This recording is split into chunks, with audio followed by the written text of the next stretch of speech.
Bonjour à tous et bienvenue sur GI TV. On est à Monaco, au Forum de l'hydrogène, en compagnie de Fawzi Anadja, le fondateur de Namix. Bonjour. Bonjour Laurent. Alors on pourrait croire que c'est une grosse enceinte Bluetooth.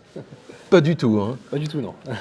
En fait, c'est la cartouche qu'on peut trouver à l'arrière de votre SUV à hydrogène. Tout à fait, oui, le modèle HUV. On avait fait une première exposition à Paris en 22, différents salons depuis. Et donc c'est ce fameux concept innovant, ce brevet qu'on a déposé sur la capsule, qui permet de enfin accéder à l'hydrogène plus facilement. Parce que vous savez, le problème qu'on a depuis toujours avec l'hydrogène, c'est Les stations, il y en a les stations, comment on y accède. C'est un sujet quotidien en fait. Et tant qu'on n'a pas une solution pour le client, sans avoir la peur de tomber en panne, le marché hydrogène ne pourra pas décoller. Donc on veut le faire décoller avec une première étape avec ceci. Alors ce procédé donc, a été breveté et sur plusieurs continents, je crois, dont les États-Unis dernièrement. Tout à fait. On a commencé, alors l'histoire du brevet de la capsule a commencé en France, en Europe, et ensuite on a fait l'extension en Chine, au Japon, en Corée du Sud, et aux US évidemment. Dans tous les pays vraiment industriels qui sont producteurs automobiles et aussi sur l'hydrogène, le brevet a été déposé, la demande de brevet a été déposée là-bas. Voilà.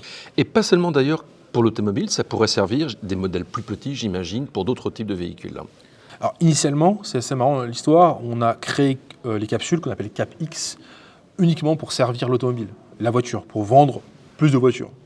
Et on s'est rendu compte, on a été beaucoup contacté par des acteurs dans le nautique, dans le maritime, dans les groupes électrogènes. Ça les intéressait aussi. Intéressés, pourquoi pas. Et donc on a discuté avec nos ingénieurs, nos chercheurs, et donc on a pu aussi penser d'autres solutions qui ne concernent pas que l'automobile, qui pour nous sont aussi une source de revenus potentiels autres, plus rapidement que les voitures, parce que les voitures, vous savez, il faut être Donc ça vous très ouvre en patient. fait de nouvelles opportunités. Tout à fait, c'est ça. Donc à la base, c'était pour utiliser pour Namix véhicule, mais finalement, c'est plus que ça.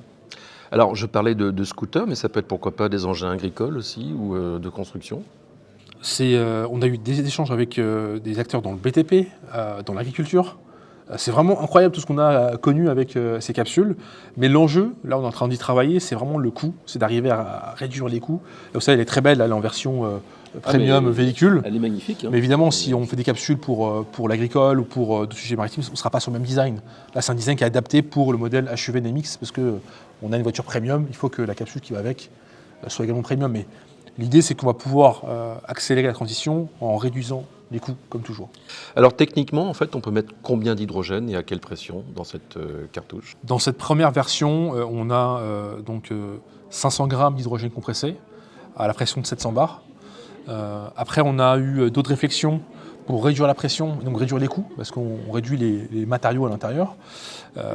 Et donc à 350 bars avec la même quantité d'hydrogène. Donc on aura une taille un peu plus grande, mais des coûts plus accessibles et un sujet de sécurité qui sera plus simple à gérer pour nous. Pour terminer, qu'est-ce qu'on peut dire sur la préparation de votre HUV qui va donc rouler qu'un moteur à hydrogène? Oui, et on l'avait annoncé il y a un an sur le choix du moteur thermique hydrogène pour la première étape. Évidemment, la fuel cell n'est pas abandonnée, c'est juste que dans le plan produit, on doit se différencier, donc on a préféré le choix. Ça sera prêt plus rapidement. Plus rapidement, le coût ici, vous savez, le coût de développement d'un moteur ICE versus fuel cell est bien différent.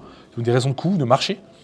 Et donc là, voilà, on a annoncé ça l'année dernière, et là, donc courant été 2025, on l'espère, les premiers essais du prototype roulant. Donc Laurent, à ce moment-là, tu seras convié.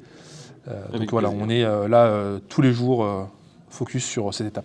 Merci, c'était Fawzi Anadja de Namix. À bientôt sur GI TV.